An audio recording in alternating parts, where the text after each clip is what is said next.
मी श्याम पाटील. आपण बघत आहात लेवा जगत न्यूज. वरती पाहणी करण्यासाठी आलेला आहे. नक्की काय विषय आहे सर? आपण आपली पूर्ण महसूल प्रशासन आहे, त्याच्यामध्ये SDO, तहसीलदार, SIOs, पूर्ण सप्लाय डिपार्टमेंट, त्यासोबतच पोलीस प्रशासन, SP साहेब देखील माझ्यासोबत आहेत, SDPOs असतील, PIs असतील, या सगळ्यांची आपण बैठक घेतली. त्यांच्यासोबतच पूर्ण ISL, BPCL, HPCL, नायरा आणि रिलायन्स या कंपनीचे सेल्स ऑफिसर्स आणि रिटेल आउटलेट्सचे पण सर्व लोक त्याच्यामध्ये उपस्थित होते आणि पूर्ण स्टॉक पोझिशन आपण घेतलेली आहे. आपली आज सकाळची जी स्टॉक पोझिशन आहे ती 1990 किलोलिटरची स्टॉक पोझिशन आपल्याकडे डिझेलच्या संदर्भामध्ये उपलब्ध आहे. पेट्रोलच्या साठ्यामध्ये काहीही कमतरता नाही आणि पेट्रोलबाबत पॅनिकसुद्धा नाही. पॅनिक हे आपल्या काही ठिकाणी डिझेलच्या बाबतच होतं. तर 1990 KLची जी आपल्याकडे सप्लाय आहे त्याच्या अगेन्स्ट आपली जी डिमांड आहे ती 1550 KLच्या आसपास आहे आणि ट्रान्झिटमध्ये जो येणारा साठा आहे तो आपल्याकडे 1760 किलोलिटरचा जो साठा आहे तो ट्रान्झिटमध्ये आहे. अशी आपली कम्फर्टेबल पोझिशन आहे. आपल्याकडे पूर्ण जिल्ह्यामध्ये 371 पेट्रोल पंप आहेत.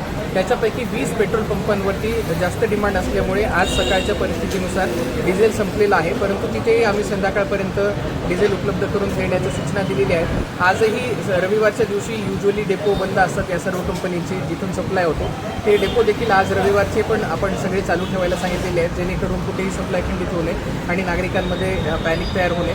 या 20 ठिकाणी देखील संध्याकाळपर्यंत आपल्याकडे डिझेल उपलब्ध होणार आहे. जिथे जिथे डिझेलची कमतरता होईल, कारण आपण बघितलं तर जवळपास 4 दिवसांमध्ये जेवढं डिझेलचा सप्लाय किंवा जेवढा सेल्स या एका पेट्रोल पंपावरून होतो तेवढा एका दिवसामध्ये होत असताना देखील बऱ्याच ठिकाणी आपल्याला आढळून आलेला आहे आणि त्यामुळे कुठे कुठे सप्लायचा आपल्याला कन्स्ट्रेंट आढळून आलेला आहे. परंतु स्टॉक पोझिशन कुठेही कमी नाही. पूर्ण जिल्ह्याचा जर विचार केला आपण सगळीकडे स्टॉक पर्याप्त मात्रेमध्ये आणि येणाराही स्टॉक पर्याप्त मात्रेमध्ये आहे. नागरिकांना माझं आव्हान असेल की आपण घाबरून जाऊ नये, पॅनिक होऊ नये, पॅनिक बाईंग करू नये आणि कुठल्याही खुल्या कंटेनर्समध्ये देखील डिझेल पेट्रोल आपण घेऊन जाऊ नये. ते सेफ नाही आहे. अत्यंत कुठली परिस्थिती जर अशी असेल की कुठं गाडी बंद पडलेली असेल तर तिथे सेफ कंटेनर्स आहेत, त्या सेफ कंटेनर्सच्या द्वारेच हा पुरवठा घेण्यात यावा. यामुळे अननेसेसरी थोडंसं पॅनिक क्रिएट होत आहे आणि कुठलीही साठेबाजी होणार नाही याच्याकडे आपण दक्षता घ्यावी.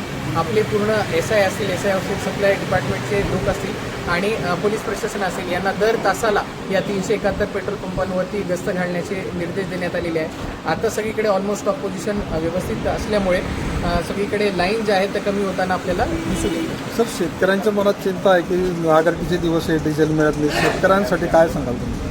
माझी सर्व शेतकऱ्यांना कळकळीची विनंती आहे आणि आव्हान आहे की कुठलाही स्टॉकमध्ये कमतरता होणार नाही आहे. येणारा सप्लायचा जो साठा आहे त्याचा देखील आम्ही आढावा घेतलेला आहे आणि तो देखील पर्याप्त मात्रेमध्ये आहे. आपण घाबरून जाऊन कुठलीही पेट्रोल डिझेलचा साठा करण्याची काहीही आवश्यकता नाही आहे. आपल्याला गरजेनुसार पेट्रोल डिझेलचा सप्लाय आपल्या जिल्ह्यामध्ये पर्याप्त मात्रेमध्ये उपलब्ध आहे.